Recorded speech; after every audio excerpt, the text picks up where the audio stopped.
সালামু আলাইকুম। কেমন আছেন সবাই?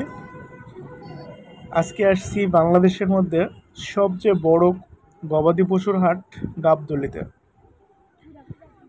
আজকে এত পরিমাণ গরু এবং কত রঙের অনেক জাতের গরু আজকে দেখাবো। সাথেই থাকবেন। দেখুন বন্ধুরা,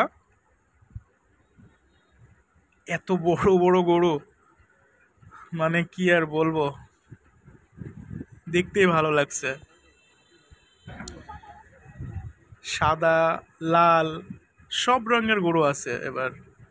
আর এবারের গরুগুলো অনেক বড়, প্রায় গরুগুলোই কিন্তু এবার অনেক বড়, দেখতে ভালো লাগতেছে। এই গরুটার শিং এত বড়, ভয়ও লাগছিল। সবাই ছবি তোলায় ব্যস্ত, কে ভিডিও করছে, অনেক মানুষও হয়েছে সব দেখার জন্য। আর 3 দিন মতো সময় আছে, এরই মধ্যেই সারা দেশে জমে উঠতে শুরু করেছে পশুর হাটগুলো। স্বাদ ও সাধ্যের সমন্বয় ঘটিয়ে সবাই চায় সবচেয়ে ভালো মানের গরুটা কুরবানি দিতে। আর এবারের কোরবানির চাহিদা কিন্তু লাল রঙের গরুটা সবচেয়ে বেশি, এবার লাল আর সাদা। দেখুন বন্ধুরা, কি বড় বড় গরু সব। আর এবার দেখছেন সবই কিন্তু লাল, কালো কিন্তু খুব কম। প্রায় গরুই কিন্তু এবার হচ্ছে সাদা এবং লাল আমার চোখে পড়ছে যতগুলো দেখেছি। দেখুন এই গরুটা কত বড়।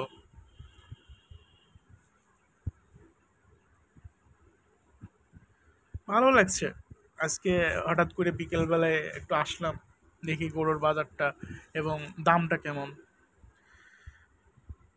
কিন্তু গতবারের চেয়ে এবারে দামটা তুলনামূলকভাবে একটু কম, কিন্তু আশা করি আরও বেশি হবে সামনে দিনগুলোতে। সবাই যে যা মতো দেখছে, সব গরুগুলো খড় দিয়েছে, সব খড় খাচ্ছে।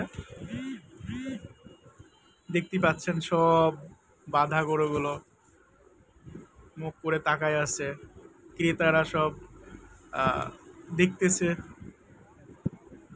একটা একটা পছন্দ করছে। কিন্তু এখনো সেইভাবে এখন পর্যন্ত আহ, ক্রেতারা আসে নাই। মানে আসবে একদিন। বেশ ঢাকা শহরে তো সবচেয়ে বেশি গরু বিক্রি হয় তো ঈদের আগের দিন, কোরবানির পশুগুলো বেশিরভাগই। এই হাটের এরিয়াটা তো অনেক বড় এবং সারা বাংলাদেশ থেকেই গরু আসে এই গাবদুলের হাটে। কিন্তু এবার দেখলাম, অনেক ঘুরলাম চারিদিকে এবং সব জায়গায় ঘুরলাম এই হাটের মধ্যে, কিন্তু প্রায়ই এবার সব গরুগুলোই এবার বড় সাইজের, সবগুলোই বড় সাইজের, প্রায় ছোট সাইজ খুব কম। দেখুন এই গরুটা কত বড়, ভিডিওতে এরকম লাগতেছে কিন্তু বাস্তবে দেখলে কিন্তু অনেক অনেক বড়। দেখতে পাচ্ছেন সাইজ কি তার। এই লাল গরুটা দেখেন, ভালো লাগছে। মানে এত সুন্দর গরু সব। তো ঠিক আছে বন্ধুরা, অনেকক্ষণ একটু ছিলাম, ভালো লাগলো। ভালো থাকবেন সবাই। আল্লাহ হাফেজ।